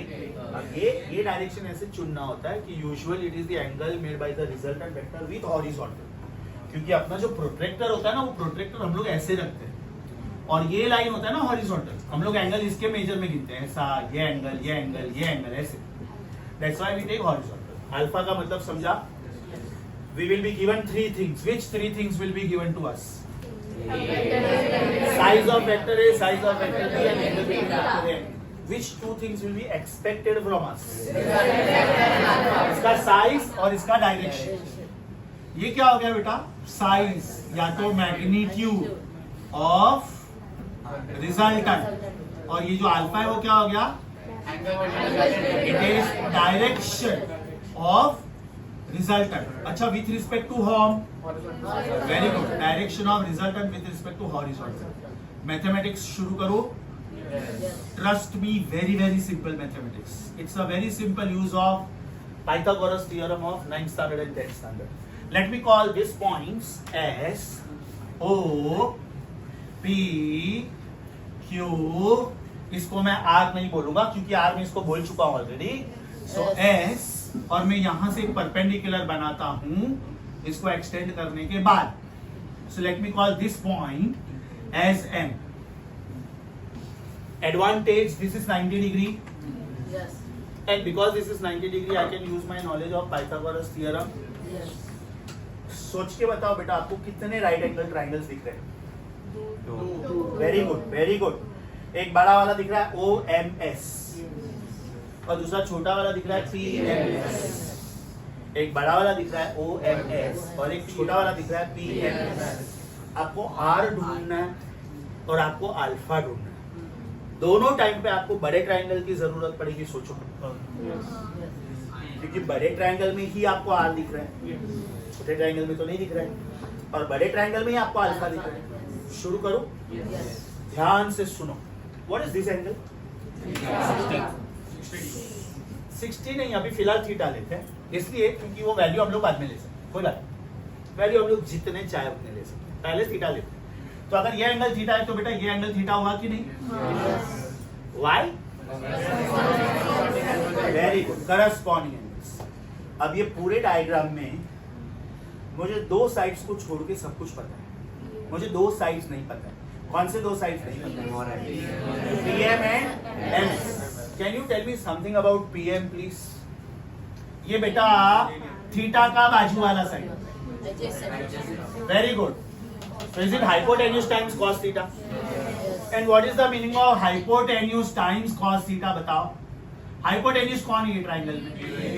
Brilliant, brilliant, very good. So is it B cos theta? Yes. Are you convinced? Yes. IGCSE students also? Yes. समझा बेटा? ये side हुआ B cos theta. What can you say about SM? मतलब ये पूरे triangle का history geography पता है अभी मुझे, सब कुछ पता है ये ट्राइंगल का। My first target is to find out R. My first target is to find out R. And my second target is to be alpha. Alpha. शुरू करो? चलो, कौन सा ट्राइंगल मुझे R देगा? प्लीज नोट, ये जो मैंने लिखा है ना, ये रिजल्टेंट लिखा है, vector R is vector A plus vector B। मुझे ये तो पता है, मुझे R का साइज चाहिए, साइज मतलब मुझे मैग्नीट्यूड चाहिए, ये मुझे नहीं पता है, राइट? सो कैन आई से A right angle triangle OMS? Can I use my knowledge of Pythagoras theorem? Yes. OS square is OM square plus MS square. Convinced? Yes. I hope you are comfortable with my speed. Can you write something for OM? Split करके पहले बोलो, split. OP plus PM because they are collinear points. So can I say OS square is OP plus PM the whole square plus MS the whole square? Yes. Yes or no? Yes. What is OS square therefore? Is it OP square पहले का square plus PM square, या तो 2OP PM लिख लेता हूँ पहले, 2OP PM, उसके बाद में plus PM square, right? Bracket over plus MS square. Up to this everything fine? Yes. इसको ध्यान से देखो बेटा, इसको ध्यान से देखो and tell me, can you write something for this? Can you हाँ, SP square, very good, very good. PM square plus SM square is SP square. So what will I get? OS square is OP square plus twice OP PM plus SP square. अभी जो आपने लिखा है ना, ये सब symbols आपको पता है, everything you know. What is OS? R square. Yes or no? Yes. What is OP? A square. Very good. What is twice OP? Twice of A. What is PM? B cos theta. Proud of you. Very nice. What is SP? B square. Can I rearrange it like this? R square is equal to A square plus B square plus 2AB cos of theta. You want to find out what? Like your body language. If you are feeling sleepy, you can go. Get up. Yeah, get up. I don't like this kind of body language. If you feel sleepy, please stay home. मुझे camera के सामने ज़्यादा चिल्ला के बात नहीं करना है, हाँ? अपने को डॉक्टर बनना है तो we have to be very focused. God bless you. Sit down. अब so r square is equal to A square plus B square plus 2AB cos theta. If you check right hand side, पूरा का पूरा आपको पता है. A का size दिया है, B का साइज दिया है. थीटा चाहो उतने वैल्यूज ले सकते हो. कितने वैल्यूज ले सकते हो? इनफाइनाइट. आपकी मर्जी. अगर ये दो वेक्टर्स ऐसे नहीं होके ऐसे होते तो, ऐसे होते तो एंगल 0, ऐसे होते तो, ऐसे होते तो, ऐसे होते तो, some acute angle, we don't know. It can be anything between 0 and 90. मतलब how many angles are possible for me to take? So how many answers are possible for me to take? Can I say this will give me the most answer? Apply common sense. Angle कितना है बेटा? अच्छा, और यहाँ पे angle कितना है? 180। आप ये पैटर्न ध्यान से देखो, S angle increases cos of the angle decreases, और मेरा फाइनल आंसर कॉस के ऊपर डिपेंडेंट है। तो जैसे जैसे थीटा बढ़ेगा वैसे वैसे मेरा आंसर कम होगा, right? You are interested in R square कि you are interested in R? Very good. So can I say R resultant is root of a square plus b square plus 2ab cos of theta। हम लोग बेटा alpha next lecture में ढूंढ सकते हैं, no problem, लेकिन हम लोग इसके ऊपर मल्टीपल प्रॉब्लम्स सॉल्व कर सकते हैं, राइट? मैंने ए और बी तो आपको देके रखा हुआ है, आप थीटा के अलग अलग वैल्यूज सिलेक्ट करो। अच्छा, इसको याद रखने का टेक्निक, पहले का स्क्वायर प्लस दूसरे का स्क्वायर प्लस 2, पहला दूसरा cos of angle between them का रूट, पहले का स्क्वायर प्लस दूसरे का स्क्वायर प्लस 2, पहला दूसरा cos of angle between them का रूट। एंड कैन वी से रूट में प्लस माइनस दोनों आएगा? But have we learnt in the previous class? Size of the rectangle can never be negative. बराबर? अभी मैं इसके ऊपर से 4-5 प्रॉब्लम सॉल्व करता हूँ, आपकी चॉइस। ये एंगल्स ले लूँ सब में? ये सब एंगल्स ले लूँ 1 by 1। So what if the angle given is not one of them, the standard angles? Standard angle नहीं है, वेरी गुड। सपोज 40 डिग्री दिया, then in the question, NEET का question, in the bracket they will have to mention cos of 40 is this much. You don't have to worry. It is compulsory. Yeah. It is compulsory for them to give you this. You know why? Calculators are not allowed. बराबर? Logbooks are also not allowed. So either you give us calculator or you give us logbook. And if you don't want to give us any one of this, then give us the value. आप examiner को बोल सकते हो कि sir आपको पता है कि cos 40 कितना होता है? उनको नहीं पता होता। I'll tell you why. 0 से लेके 90 के बीच में बेटा इनफाइनाइटली मैनी एंगल्स आते हैं। कौन से एग्जामिनर को पूरे इंडिया में नहीं, पूरे वर्ल्ड में अगर कोई बोल दे कि मुझे cos ऑफ 40 डिग्री 39 मिनट्स याद है, राइट? सीरियसली मैं बताऊँ, पढ़ाना छोड़ दो पूरे वर्ल्ड में। I tell you why. 2 page भर के ये एंगल है, 0 से शुरू होता है 90 पे खत्म होता है, लेकिन वो खाली 0 डिग्री के किससे सीधा 1 डिग्री पे जंप नहीं मारता है। 1 मिनट, 2 मिनट, 3 मिनट, 4 मिनट्स, तो 0 डिग्री और 1 डिग्री के बीच में 60 मिनट्स है, और ऐसे में 90 एंगल्स ले रहा हूँ, तो I have got 5400 values.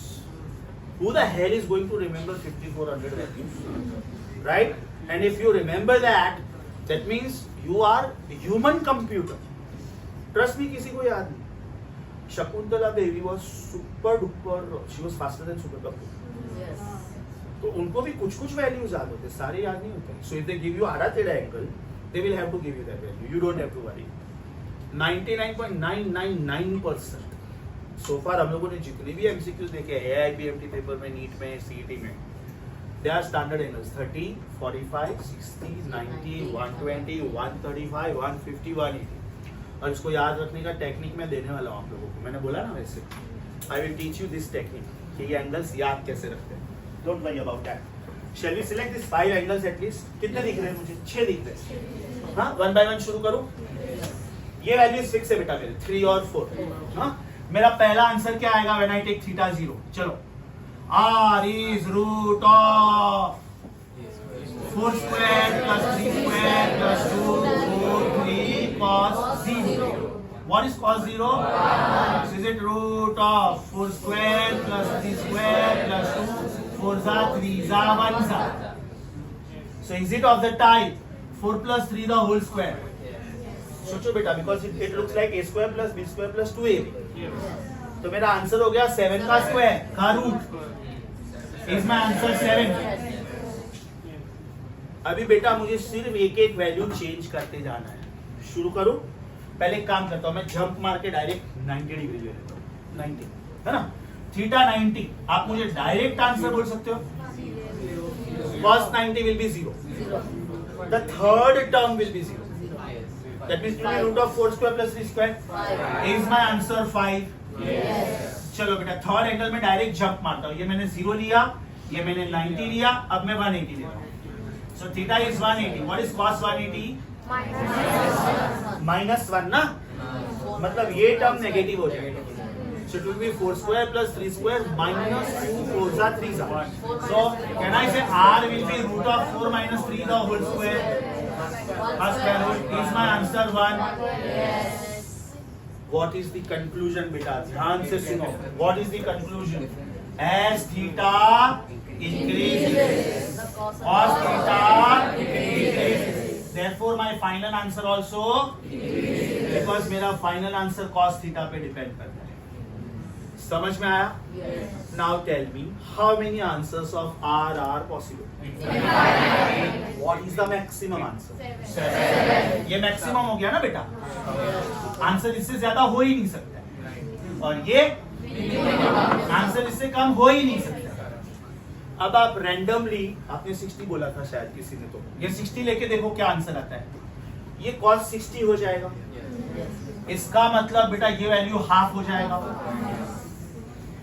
Half ना, cos 60 हाफ. ये 2 और ये 2 गया. इसका मतलब ये हो गया 4 square plus 3 square plus 4 3 16 plus 9 25 plus 12 37. मेरा आंसर आएगा बेटा √37. Is my answer 6 point something. लेकिन आया तो पक्का 1 और 7 के बीच में. आप कोई भी एंगल ट्राई करो. एक आधा और ट्राई करना है. आप लोग अपनी मर्जी का एंगल बताओ.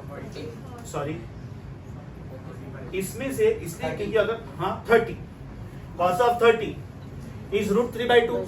मैं √3/2 लिखूंगी 0.866 लिखूं, एक ही बात है. ये मैंने बेटा इधर लिखा √3/2 बराबर. तो ये 2 का 2. तो इज इट 16 प्लस 9 25 प्लस 12 √3. अब ये 12 √3 में अलग से सॉल्व करके बताता हूँ. 12 √3 is 12 into 1.732.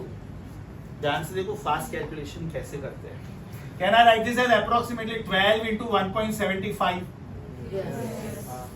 1.732 is very close to 1.75. 1.75 means 175 upon 100. 7/4.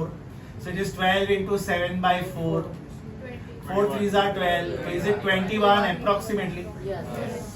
थोड़ा कम होगा क्योंकि मैंने 1.73 को राउंड ऑफ करके 1.75. कितना आया बाय द वे? अब इसको ऐड करो बेटा. 16 plus 9 25 plus 21 46. √46. Now √46 will be a number between 6 and 7. 6 से ज्यादा 7 से कम. लेकिन पक्का अपना आंसर तो 1 और 7 के बीच में. कुछ भी कर लो, your answer always lies between sum and difference. Sum of two numbers and difference of two numbers. If I give you vectors of size 5 and 12, तो बेटा आपका फाइनल आंसर किसके और किसके बीच में रहेगा? 7 और 17 के बीच में. तो वो लोग क्वेश्चन क्या पूछ सकते हैं मालूम है? कि which of the following is not possible. ऐसे ऑप्शन देंगे वो लोग. ऑप्शन देंगे आपको 11 13 15 18. ये पॉसिबल है, ये पॉसिबल है, ये पॉसिबल है, ये पॉसिबल नहीं हो सकता. Are you getting this? या तो फिर आपको ऑप्शन देंगे 6 8 10 12. 6 पॉसिबल है. देखना है ऐसा क्वेश्चन. असाइनमेंट 1 पे आ जाओ, पेज 43. असाइनमेंट 1 पे आ जाओ, पेज 43. उसमें बेटा आप लोग क्वेश्चन नंबर 1 देखो. असाइनमेंट 1 पेज 43 क्वेश्चन 8 देखो. The resultant of forces of 5 Newton and 10 Newton can not be. आपका आंसर किसके और किसके बीच में हो सकता है? उन्होंने बोला कैन नॉट बी. कौन सा नहीं हो सकता? Easy, sure. समझ में आया? Because the square root of magnitude of a vector should always be taken as possible. Logic समझो. कोई बात नहीं बेटा, मैंने पहले ही बोला था इसका एंगल 180 के ऊपर भी है. ऊपर क्या लिखा था मैंने, याद करो.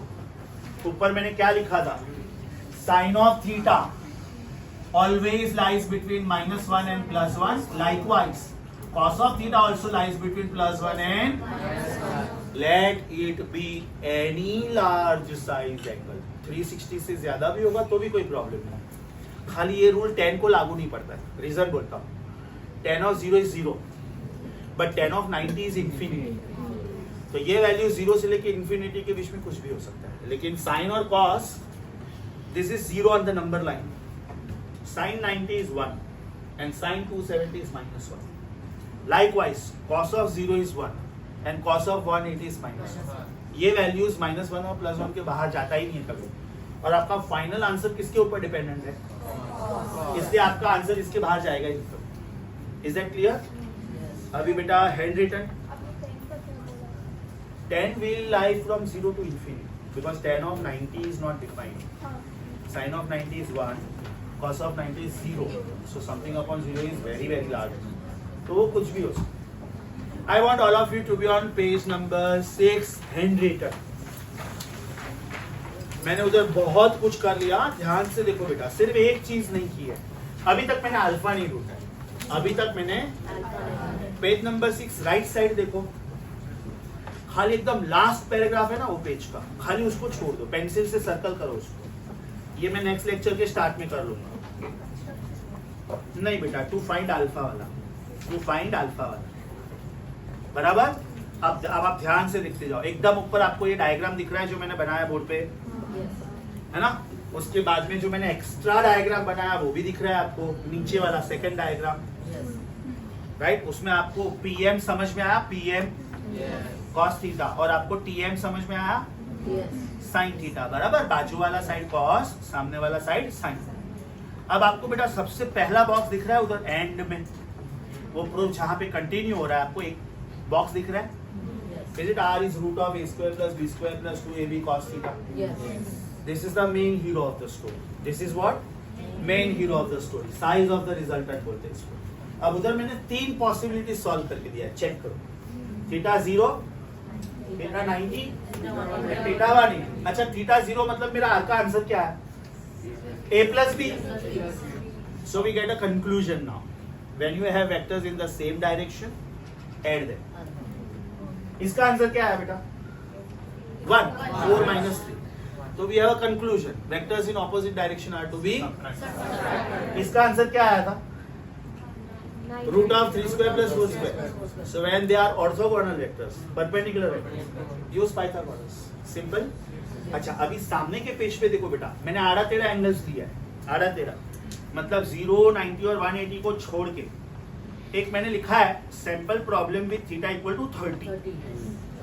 मतलब ये मैंने cos 30 लिया, आड़ा टेढ़ा एंगल लेके पूरा सॉल्व करके दिया. देखो, समझा बेटा? उसके राइट साइड पे आप देखो, उधर बाद में मैंने थीटा 45 लेके दिया है, 60 लेके, और उसमें मैंने ये बोला है कि sample problem done by Nayan sir was 30 degree. बाजू में मैंने लिखा है 45 डिग्री एंड 60 डिग्री. देखो उधर लिखा है स्टूडेंट. मतलब ये आपको ट्राई करना है, और आप ऐसे कितने एंगल्स ट्राई कर सकते हो? जितने चाहो उतने. वो लोग कितने एंगल्स देते हैं? स्टैंडर्ड एंगल देते हैं. So you don't have to worry. अच्छा, अभी पेज नंबर 7 का लेफ्ट टॉप समझ में आया बेटा? टिक करो. उसके बिल्कुल नीचे का आर्टिकल देखो क्या है. Is it polygonal law? Polygonal law सिखा दिया ना मैंने, पॉलीगोनल लॉ सिखा दिया. टिक करो. उसके बिल्कुल नीचे एक छोटा सा नोट है, what is the meaning of inverse function. वो मैंने अभी तक नहीं सिखाया है. उसको होल्ड पे रखो, पेंसिल से सर्कल करके रखो, पेंसिल से डॉट करके रखो, अभी तक नहीं सिखाया. उसके बिल्कुल नीचे देखो बेटा, डिस्ट्रीब्यूटिव लॉ सिखा दिया. अभी पेज नंबर 7 का राइट साइड देखो, टॉप राइट. उधर मैंने बोला है कि 30 डिग्री मैंने सॉल्व किया, 45 और 60 आप सॉल्व करो. नीचे देखो मैंने 45 भी सॉल्व करके दिया. सो नाइस ऑफ मी ना. देखो देखो सॉल्व करके दिया है. Sample problem a is 4, b is 3, theta is 45. समझा बेटा? बट एक बात श्योर है, आपका जो भी फाइनल आंसर आएगा वो 1 से कम नहीं होगा और 7 से ज्यादा आएगा. यस और? अभी एकदम नीचे आज का लास्ट पार्ट, एकदम नीचे आप लोगों ने नॉर्थ साउथ ईस्ट वेस्ट सुना है ज्योग्राफी में. ज्योग्राफी में नॉर्थ साउथ ईस्ट वेस्ट सुना है. ज्योमेट्री में इधर देखो बेटा, मैं जब नॉर्थ साउथ ईस्ट वेस्ट बनाता हूं मुझे ऐसे बनाना पड़ता है, ये मेरी मजबूरी है क्योंकि मैं बोर्ड पे लिख रहा हूं. लेकिन ये डायग्राम जब आप बुक में बनाओगे तो आप ऐसे बनाओगे ना. मतलब ये डायग्राम ऐसा नहीं है, ऐसा है. सो if I M one of you This is north for me. This is south for me. This is east for me. And this is west for me. आप बोरीवली स्टेशन गए हो? मान लो आप बोरीवली स्टेशन पे खड़े हो और आप विरार की तरफ देख रहे हो, so that is north Bombay. आप चर्च गेट की तरफ खड़े हो, साउथ बॉम्बे. अभी मान लो मैं चर्च गेट की तरफ खड़ा हूँ, तो बेटा ये साउथ बॉम्बे हुआ, मतलब ये नॉर्थ बॉम्बे हुआ, मतलब ये ईस्ट हुआ. इधर नेशनल पार्क आता है, बोरीवली नेशनल पार्क, और इधर गोराई क्रीक आता है. Are you getting this? अभी ये तो नॉर्थ साउथ ईस्ट वेस्ट हो गया. तो what is the meaning of north? Positive Y axis. What is the meaning of south? Negative Y axis. What is the meaning of east? What is the meaning of west? So who is the unit vector along east? Proud of you. Very nice. What about west? What about north? What about south? अभी बाकी बचा up and down. तो मेरे लिए out मतलब आपके लिए up. तो अप मतलब पॉजिटिव एंड डाउन मतलब समझा बेटा? प्रॉब्लम्स में वो लोग जानबूझ के नॉर्थ साउथ ईस्ट वेस्ट पूछेंगे, मतलब जानबूझ के ज्योग्राफी पूछेंगे, आपको उसको ज्योमेट्री में कन्वर्ट करके प्रॉब्लम सॉल्व करना है. ठीक है, समझा सबको? North south east west. Sure? Up down समझा?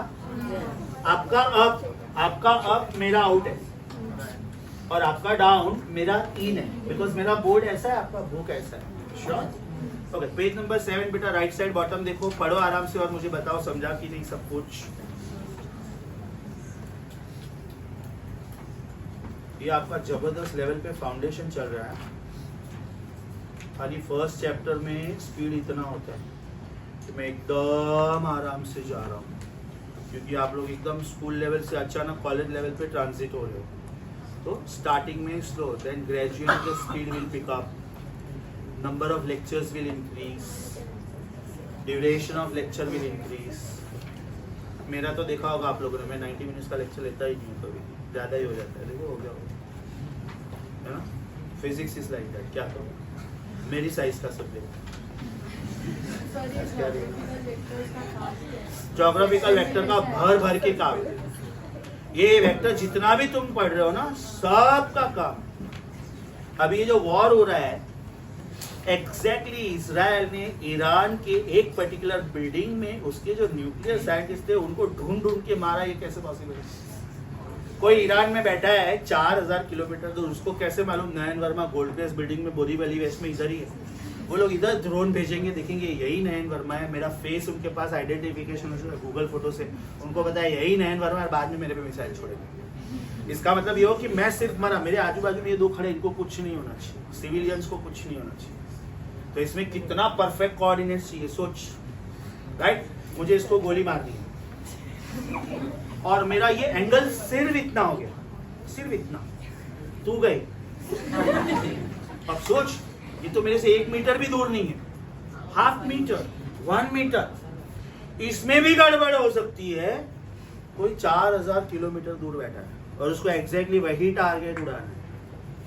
ईरान ने न्यूक्लियर बॉम्ब बना लिया तो सबसे पहले इजराइल साफ हो जाएगा, ग्लोब से ही गायब हो जाएगा. इजराइल क्या बोलता है? इसने न्यूक्लियर बॉम्ब बनाया तो हमारी कंट्री को थ्रेट है बॉस, नहीं बना देना चाहिए, इसको अभी से उड़ा दो. हम उड़ेंगे चलेगा, लेकिन इसको उड़ाओ, क्योंकि अगर ये बच गया तो हम लोग पक्का उड़ने वाले हैं. Is that clear? इंडिया जब पाकिस्तान पे अटैक करेगा तो कल को आगे पाकिस्तान ग्लोबल कम्युनिटी में जाके ये नहीं बोलना चाहिए कि इंडिया ने जानबूझ के अटैक करके हमारे निर्दोष सिविलियन को मारा. नहीं बाबा, हमारा टारगेट मजहर असूद है, राइट? अजहर मसूद है, जो भी है. हमारा टारगेट आपके टेररिस्ट है, हमारा टारगेट आपका सिविलियन है ही नहीं. इसके लिए वेक्टर्स चाहिए, राइट? मेडिकल साइंस में बोलूं, डेंटल सर्जरी होता है ना, तो आपको एक पर्टिकुलर टूथ दर्द करता है, आपको डॉक्टर को बोलना होता है कि मेरा ये टूथ दर्द कर रहा है. आप जाके ऐसे बैठोगे, मेरा कोई तो एक टूथ दर्द कर रहा है, तो उनको क्या है, वो तो पूरा सबका एक्सरे निकालेगा, सबके लिए चार्ज करेगा. आप बोलोगे सर ये दर्द कर रहा है, फिर इधर वो एक्सरे फिर लगाया दिखेगा, फिर कितना डीप है आपका कैविटी वो बोलेगा, बाद में बोलेगा इसको 4-5 सिटिंग्स लगेगा. अकॉर्डिंगली आपका वही टूथ क्लीन होता है ना. तो सोचो कितना प्रिसीजन चाहिए. अच्छा, उसमें बाद में वो नीडल डालते हैं, वो नीडल का लेंथ डॉक्टर एक्सरे देख के डिसाइड करता है कि कितना लेंथ होना चाहिए। ज्यादा हो गया, वो नीडल आपके जॉ के अंदर गया, आपके लिविंग नर्व को टच किया, पता चला रिपेयर होने के लिए गए, डैमेज होके बाहर है। राइट, आपका हड्डी टूट गया, फीमर बोन, इधर एक स्टील रॉड लगना है, ऑर्थोपेडिक सर्जन इसका एग्जैक्ट मेजरमेंट लेता है।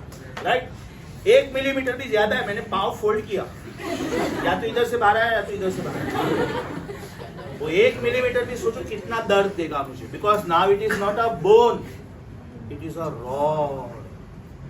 मेरा हार्ट अटैक आया, पेस मेकर लगाया, पेस मेकर में मैग्नेटिक फील्ड होता है, आजू बाजू में किसी ने मोबाइल फोन ऑन कर दिया, इसका सिग्नल गया तब ये बड़े बड़े जो जासूस होते हैं ना, बड़े बड़े, मोसाद इज वर्ल्ड क्लास। अब ये मोसाद का जासूस है, इसका बॉडी में जीपीएस रहता है, ये जब जासूस बने उसको पहले से ही बोलते हैं कि you will be under surveillance all the time, क्योंकि अगर तू कोई कंट्री में जाके फंस गया तो we are Israel, we have to save you.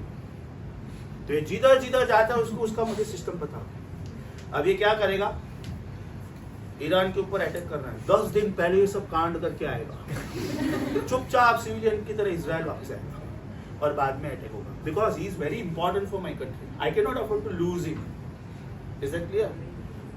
Vectors ये सबके लिए चाहिए, इंजीनियरिंग से लेके मेडिसिन से लेके सबके लिए चाहिए। Is that very clear? Your body is full of vectors. ये देखिए बोन है, ये दूसरा बोन है, right now they are parallel bones, angle is 0, angle is something, angle is something, angle is something, angle is something. अब मैं बोलता हूँ ये 90 डिग्री तूने ऐसे घुमाया, तेरा ही बॉडी है ना, तेरा ही ब्रेन है, कमांड दे इसको कि 90 डिग्री ऐसे घूमना चाहिए, नहीं घूमेगा, because this is that movement, this is ball socket movement, this is ball socket movement. मेरा मुंडी ऐसे घूमेगा कि मैं 270 डिग्री तक का व्यू देख सकूं। राइट, सोचो मेरा मुंडी इधर भी दिखता है, फेस आपकी तरफ है और मेरा मुंडी इधर भी दिखता है, इसका मतलब मैं मेरा मुंडी 180 डिग्री से घुमा सकता हूँ। मेरा रीढ़ का हड्डी टूटेगा, मैं मरूंगा।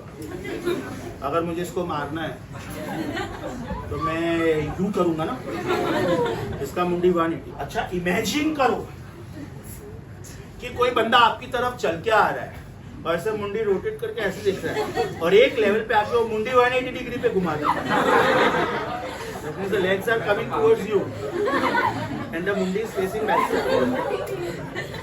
There are some animals which can rotate the owl. Frogs can see up to around 330 degree. They have got protruding eyes also. तो बाई चांस अगर उसको मारने के लिए कोई पीछे से आ रहा है, स्नेक या कुछ, they come to know and they will run away immediately. Human beings don't need to do this. Otherwise it will be some horror haunted movie. Logic समझा बेटा? आज का लेक्चर समझा? आपका होमवर्क नेक्स्ट लेक्चर के लिए page number 6 completely twice because I am meeting you on Friday. Okay? Writing of course. 1 minute, twice reading क्या होता है? How reading? 2 बार पढ़ क्या? साइंस स्टूडेंट हो गए, थोड़े तो ढंग के क्वेश्चन पूछो, प्लीज पूछो। Page number